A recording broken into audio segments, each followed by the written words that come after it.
Hello and welcome to Telesur English. I am Estefania Bravo and this is Interviews from Quito, the program where we explore some of the biggest challenges facing the country and the region. In today's program, Ecuador's National Assembly has approved a new tax reform with 83 votes in favor, 8 against, and 37 abstentions. This tax reform is part of the agreement with the International Monetary Fund in order to raise close to $620 million by 2020. This reform was put together by the government of President Lenin Moreno after the first economic reform was widely rejected and sparked a massive protest throughout the country that left at least 10 people dead and hundreds injured. To talk more about this, we are joined by Pedro Paez. He's a PhD in economics and former Minister of Economy. But first, let's take a look at this video. With 83 votes in favor, 8 against, and 37 abstentions, the National Assembly of Ecuador approved the new tax reform. This law will pardon 100% of the interests and fines on student loans and scholarships, and the emergency housing programs for those affected by the 2016 earthquake that took place in the provinces of Manabí and Esmeraldas. Some assembly members have criticized this project, stating that the national production must be protected because 35% of the population lives off agriculture and 80% of the food in Ecuador is produced by campesinos.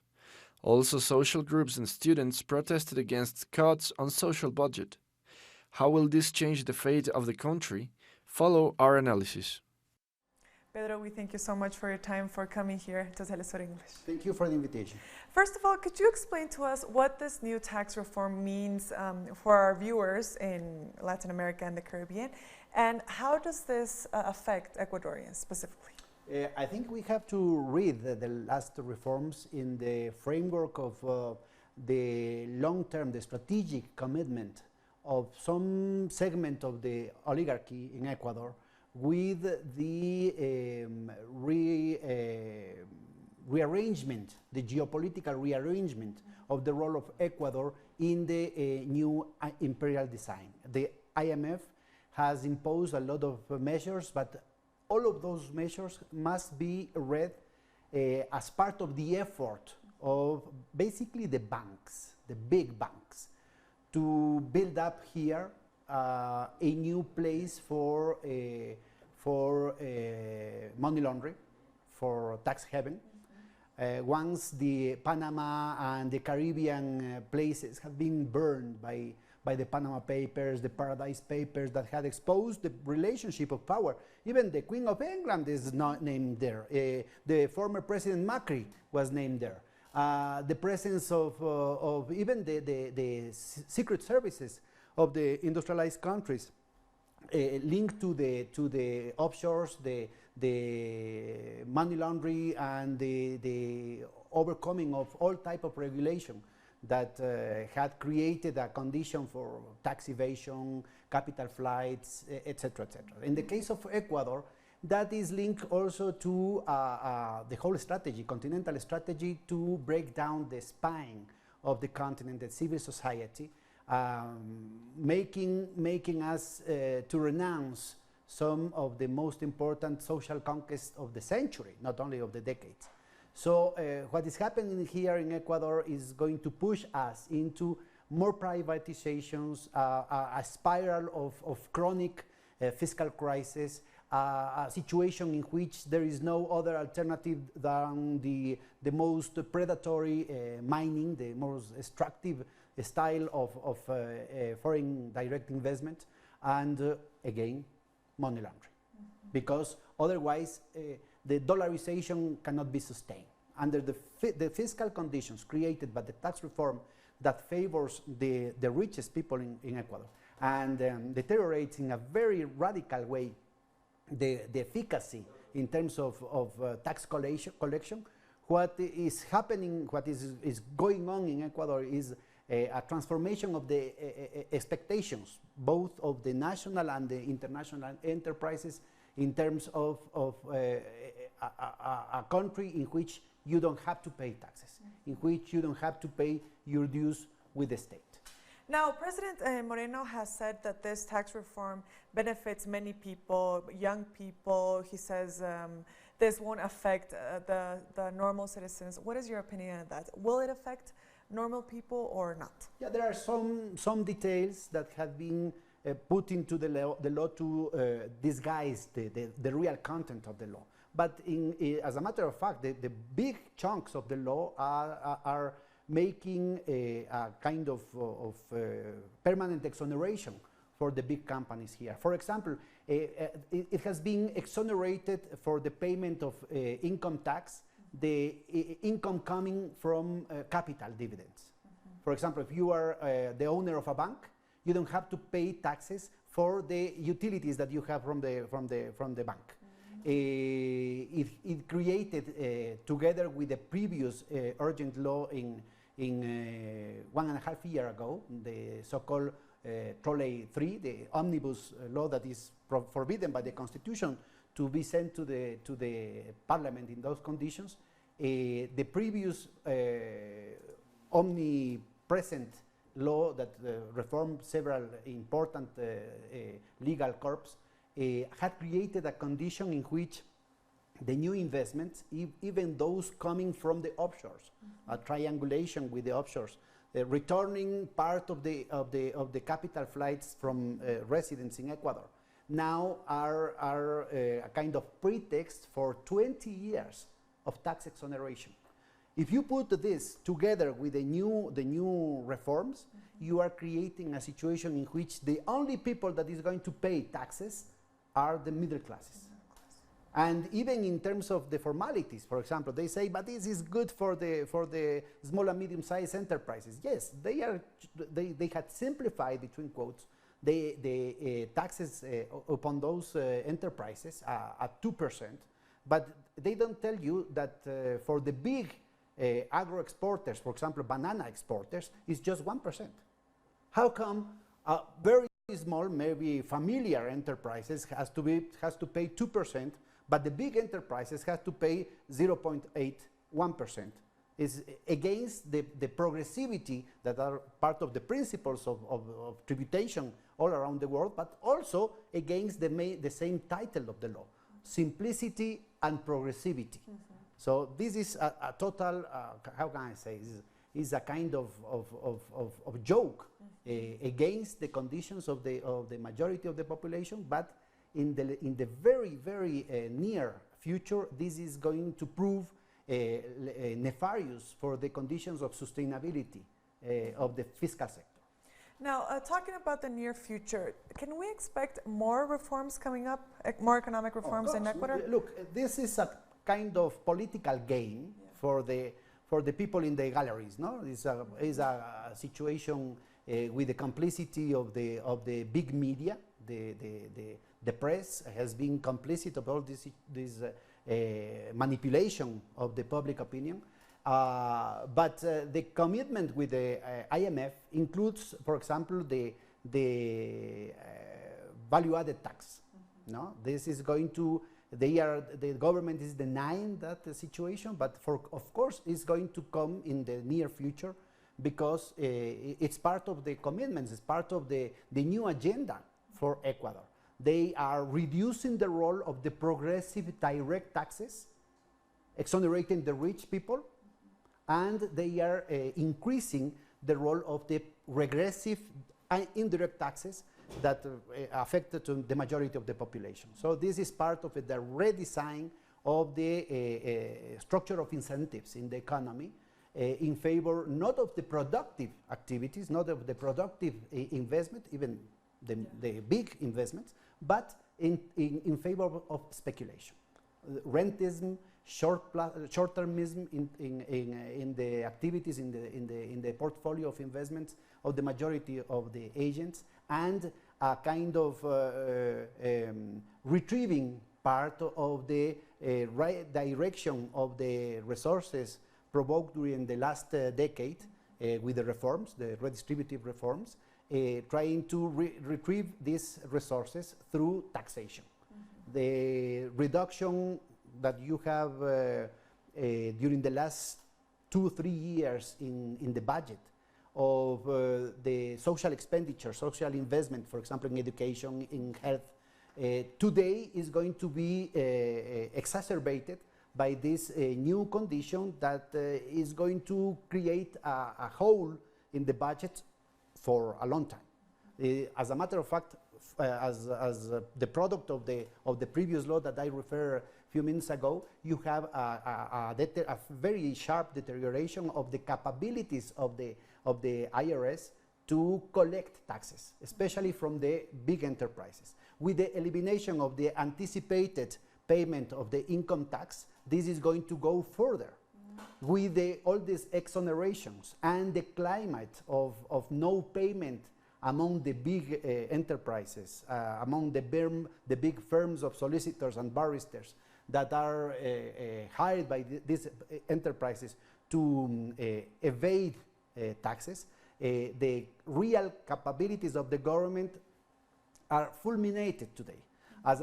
For example, as an example, during the last year, you have a reduction of the income collected from the 217 big companies of around $1.7 billion to only $0.7 billion.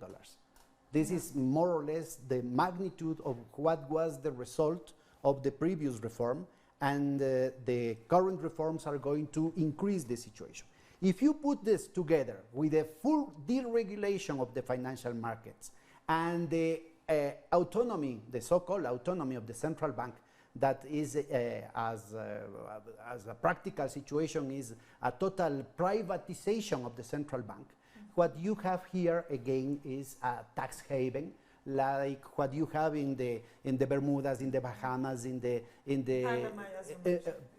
Panama had a little bit of regulation, but now you are in the extreme spectrum of the more, how can I say, more lax legal frameworks in terms of the tax havens. Now, this is the third economic reform proposed by President Moreno. The first one, of course, we saw outraged. A lot of people took to the streets against the reform. The second one was rejected by the assembly, and now this is the third one, if I'm correct. Actually, there is a previous one okay, so this is the fourth. that delivered the electronic currency that was a kind of public service without profits, and delivered to the cartel of the banks. Okay. So right now, the whole country had one unique possibility to transactions, to any kind of liquidity instruments, and of course loans through the private banks, in a situation in which you have something unusual in any other country, even in among the tax havens, that in the case of Ecuador, the biggest bank has the ownership of 3 other smaller and medium-sized banks, but also of the most important credit card that operates like a bank, for example, with loans of 60 months. This is not a credit card.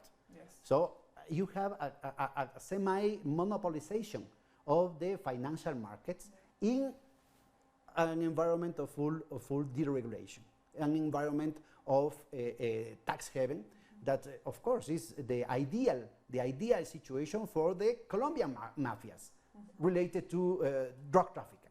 No? Now, Ecuador is in danger not only of a situation of unsustainability of the economic stability and even the scheme of dollarization, but also is jeopardizing the civil and the political stability due to this nefarious dark interest that are going to profit out of this type of reforms. Now, do you think Ecuador will be able to sustain dollarization after all of that's this? part of the interrogation now, because And the government say, for example, the government say there is no dollars. What will happen with the people? With what will happen? It's very serious. Yeah. Very serious, because the same interest, the same monopolic interests, internal and externals, that profit out of the neoliberal policies during the previous 30 years. The same interest that profited out of the deregulation after the structural reforms imposed by the World Bank and the IMF after 1994, and that provoked the banking crisis in 98 to 2000 that expelled 2 or 3 million people, Ecuadorians out of a 12 million population. The same people that provoked the crisis, that profited out of the crisis, that provoked the dollarization with the mutilation of the monetary sovereignty of the country, now, and had profited out of it, now are provoking the explosion of dollarization. That is very irresponsible. Of course that this is preventable. If you have an open and rigorous discussion about which are the results of this type of reforms, it is very clear that there is no way to prove that this is going to solve the problems that the same government is saying we have. For example, they say we lack dollars, for example, in terms of the balance of payments. We have, paradoxically, the balance of payments of the private sector has a hole of 1/4 of the GDP of Ecuador. This hole is filled by the corrupt, hypertrophiated, rentist, how can I say, parasitarian public sector. The public sector balance of payments fill the hole provoked by the private sector. And what is the response for what is the remedy to solve this situation? To open more imports, to allow and to facilitate the capital flights. Of course that this is going to worsen the situation. And remember, in the case of dollarization, we don't have the same type of vulnerabilities that any other small open economy had in terms of export of the multipliers, the reduction of the dynamic of investment, of local investment, local job generation. But also we have a problem that in other countries, for example, when we have the sucre, the dollars flight, because you have to pay imports, you have to have some remittances outside. But the local currency are still circulating in order to provoke transactions, in order to lubricate the economy.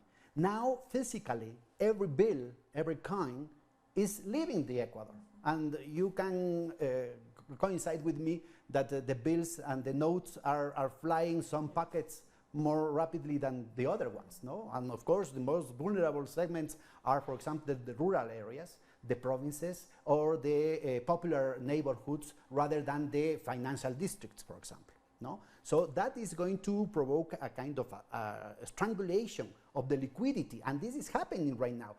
We have already 3 current years in which we are fighting inflation rates with negative signs.